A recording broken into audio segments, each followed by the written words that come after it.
Hey, this is Raul for Bass Musician Magazine, and we are here today with the great pleasure and honor to interview Juan Garcia-Herreros, also known as the Snow Owl, actually better known as the Snow Owl than afterwards known as Juan Garcia-Herreros.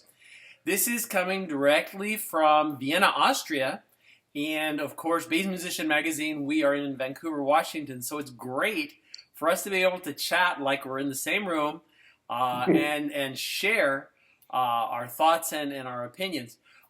Getting people caught up, you might recall we have been following Juan's trajectory throughout the years, going all the way back to The Art of Contrabass, a CD that we did a review on, his interview in 2013, Normas, and most lately, the wonderful CD, The Blue Road, which has really taken off and is just going so strong and having so much momentum and so much excitement around it that I just had to get Juan to have a chance to talk to us about this and all of this that is going on. For those of you that missed those prior things that I've mentioned, I'll make sure the links are on this page so you can find them and get caught up. But we're going to pick up where we left off. So Juan, tell us, this is very exciting. This project, The Blue Road, an amazing piece of musical mastery, very exciting. How is this going for you? Well, first of all, I just want to say hello to everybody, all of the fans of Bass Musician Magazine, which is, in my opinion, one of the best bass platforms that I have ever seen out there online and also on Facebook. What a community. And boy, you guys are passionate. When you guys get going on the comments, oh my God. So it's really sometimes really fun to see how everybody is discussing things. And I can't thank you enough for all the years of support for all of Snow Owl's work that we've had. And thank you so much, Raul, and thank you to all the fans. We are right now in a very exciting time because after releasing The Blue Road, it has been received worldwide exceptionally well. It's the message of unity, the message of spirituality is coming across very clearly. And I think the world is looking for something like this right now, that maybe we can put down our electronic devices and spend some time with our spirit. And that was mainly the reason why I wanted to do this album. The spiritual way for the indigenous nations is The Blue Road. Now, while I was working on the review, I was very fortunate that you had video of the process, and this was recorded in Vienna, if I'm correct. And when I see you directing and paying attention to each and every detail of these compositions, it reminds me of a classic maestro like Juan Sebastian Bach, where there's just not a note that you are not crafting and shaping and guiding. You were so fortunate to be surrounded by such excellent musicians.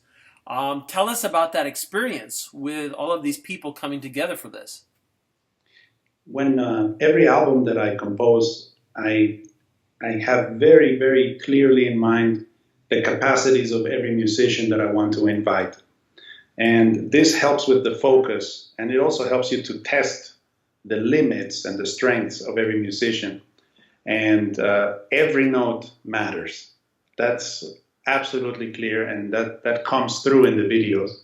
And I was very fortunate to have the support of unbelievable musicians from Africa to Bulgaria, Serbia, up and here in Vienna, to have members of the Vienna Philharmonic and the Radio Symphony Orchestra support this wonderful production. And it was very, very touching to just say to some of these musicians, I would like to do this, would you help me? And everybody said immediately, yes, Juan, we're there for you.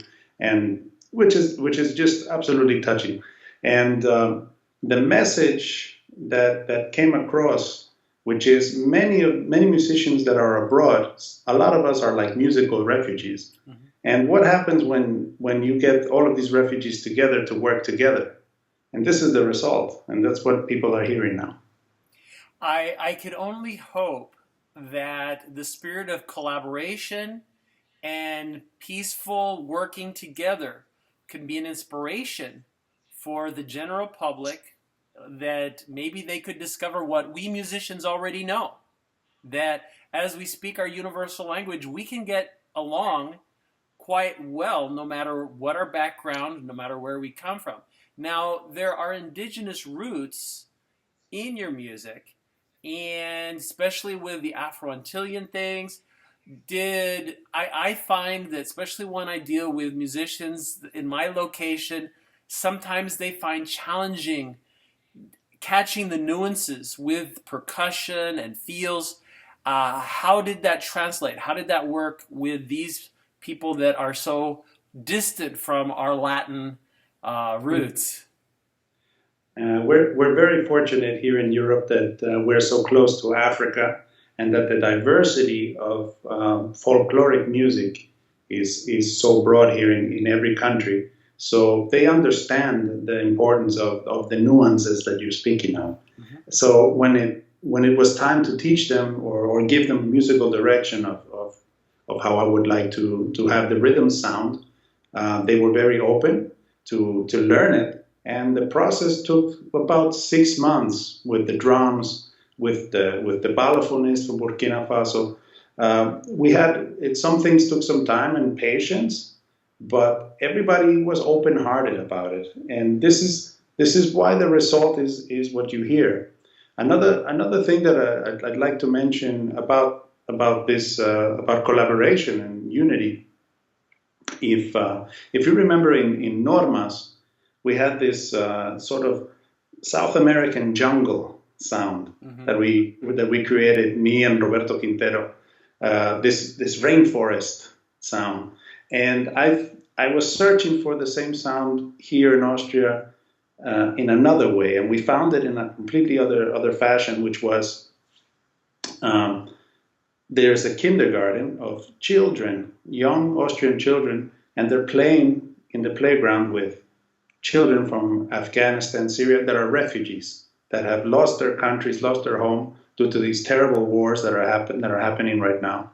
But these kids are playing together every day, and it doesn't matter what language, or some of them don't speak German or they don't speak Afghan. But these kids are playing together. And there's no judgment there. So I recorded these children, and then I put the music over on top of it, which is Water Giggles, one of the songs on the album, and it's another kind of jungle. So these were the kind of things that we were looking for to present in the music. And one more detail, which I think was very important, on Balada para mis hijas. A lot of people, and this was done on purpose, they thought that there was static in the recording. But what is actually there is, this is the sound of one of the most beautiful waterfalls in Styria. And I went in there with a microphone and recorded it, and then put the strings and the bass on top of it.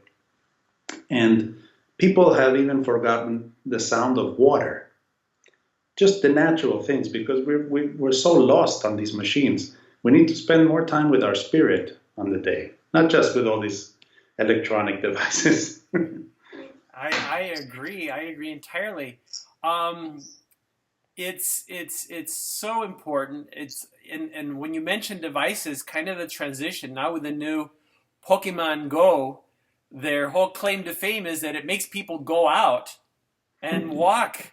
And now they don't pay attention where they're going, and they walk into lakes, or they fall off of cliffs, or they have all kinds of things.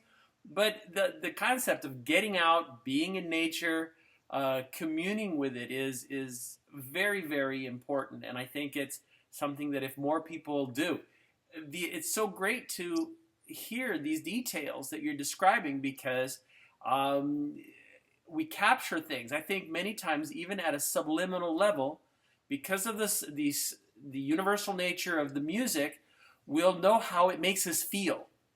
We won't necessarily be able to put words to it or describe or know, but we go, wow, I feel this way when I hear this. And so this is great to understand the creative part. Now, this is the first one in a series of 3 recordings. What's coming next? Correct. So there's indigenous beliefs is that each soul has a path or a road that they're walking on. The blue road being the first one, which is the spiritual way.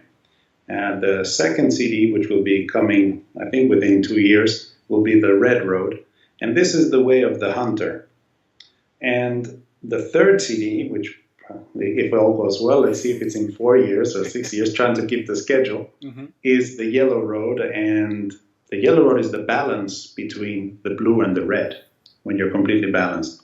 And the idea is how can I transcend these beliefs, feel them, live them, and bring them to people in that maybe have never heard of something like this, and will make them maybe ponder about, which road am I on? Gotcha. So that's the idea. Now, with the plans for the future, I know also you've been doing a lot of touring and live performances. Yes, it's been going really well, wonderfully received. When we are performing live, I'll show the cover here, the mask. This is the traditional indigenous painting for the Blue Road. And when I'm wearing this on stage, I'm not allowed to speak. And it's very, very emotional how people have reacted. People know me for I always tell some kinds of jokes. I love to, interact with my audience. But in this case, I'm interacting only through the face of the universe. And for example, we were in Slovakia now in the Open Jazz Festival. And there was members of the audience, when they met me at the CD signing, I don't speak one word, I just look at them, and they just start crying. And they take the CD and they put it on their hearts, and it has a deeper meaning for them, because everybody who sees that face and hears no words is going to receive a message. It's a reflection. And until now, the Blue Road is going very well, and I'm looking forward to bringing that road to you soon. Well, of course, we're very excited to see future CDs. If ever we can be at a performance, that would be fabulous. We'd more than enjoy that. Something that I know that and again, this is a unique opportunity that we have, because you are multilingual. We've done an interview in Spanish and an interview in English. They're probably pretty close to each other, but there was one thing I know I forgot to ask, and it always comes back to something that so many bass musicians are interested in, and that is gear. I know you were playing Andres Neubauer basses, still 6-string. Yes. If I recall correctly, you were with David North Show amplification. Yes. For amplifiers. Anything new with your gear, or you're staying tried and true with what's working for you? I'm a very, very loyal endorsee. because the quality of products that I use, they're unbelievable. That's clear. But the fact that these people, David Nordshaw, believed in me in my time when I was already in America. And that was before anybody knew me, before I even had a solo CD. I was just a sideman. And at those days, he was with Eden. And of course, when he left Eden and he started his own company, of course, I immediately tagged along, because this is somebody that believed in me. So I have to return that belief in him as well. So my equipment is the DNA speakers, the 210 and the 115, either one or together. If you put them together, you're going to blow away the stage, which is unbelievable. And what's great about the 15 cabinet is I can't believe how light this cabinet is for when you're traveling and get it in and out of the car. It's effortless. And the sound for that speaker, for that weight, it's unbelievable. Another great patron has been Tomastic Ingfeld strings, the Ingfeld super alloy strings. I was very honored to help in the design of those strings here in Vienna. And that's also amazing that you could go into the shop and test out and give your artistic input. And those Ingfeld alloy strings is everything that that I've tested out with the engineers from Tomastic Infil, and that's the only strings that I use, the super long scales. I use for my DI an amazing tool. I don't know if you've covered it yet. It's the bass switch from Rupert Instruments. And this is from Luxembourg. And this is, when you have a DI like this, you don't ever need a DI for the rest of your life. And it's multi-channel, and I mean, it's unbelievable. I hope you can review it one time. And of course, my brother Andreas Neubauer designed the Snow Owl bass, the 6-string contrabass guitar. And we are having this year our 10-year anniversary. Nice. Yeah, so that's my gear. Vovox cables, the best cables on the planet. And that's pretty much it. Got you. Well, I always bring it up. One more thing. Oh, yes. I forgot one thing. Of course, in England, fusion bags. Love those bags. Those guys are amazing. So, yeah, that's everything. There we go. Well, Ed, I was going to mention that this is going to air while we are in the middle of what we've designated as the year of the luthier. And so we have been we send out questions to luthiers around the world. We've had photos. It's been very interesting to see their motivation, how they bring the magic out of the wood that is something so raw and so primitive, but they can convert it into something that allows you to have a voice. Yes. So we're very grateful for all their efforts. And again, I know Andres had been having some health struggles, and I do hope he's doing a lot better. But yes. I don't know if you saw my post on my birthday that I posted with him. I don't know if you saw that by any chance. I did. We were. That was the best birthday present to know that he has survived the battle with the cancer, and he's slowly getting back into rhythm. And what's coming up next, as far as Andreas Neubauer guitars, is that we are evolving the Snow Owl bass into a bolt-on style. And this is very exciting, and I can't wait to show you guys that soon. Well, make sure you keep us in mind. Let us. We want to know first. So absolutely. We'll get the scoop on everybody. Juan, thank you so much for taking your time. Everybody that has the opportunity, get your hands on this CD. Juan, how can they get access to your music, your CD information? Very simple. I'm very, very accessible. If you type in Google Juan Garcia-Herreros or just Juan Snow Owl, Bass Snow Owl, anything like that, you'll come up with my Instagram, YouTube channel, personal website, www.the-snow-owl.com. The CD is on iTunes, it's on CD Baby, it's in retailers, it's available, and yes, and when you write on the fan page, it is me that you reach. It's not somebody in another country acting like me. Everything which is the social media, that's something that I take very, very straight to heart, and I love the contact with the fans. So I'm very accessible. Excellent. Well, again, Juan Garcia-Herreros, you've seen it here on Bass Musician Magazine. This is going into our 9th anniversary of bringing you the best of bass from around the world now. Thank you, Juan, ever so much.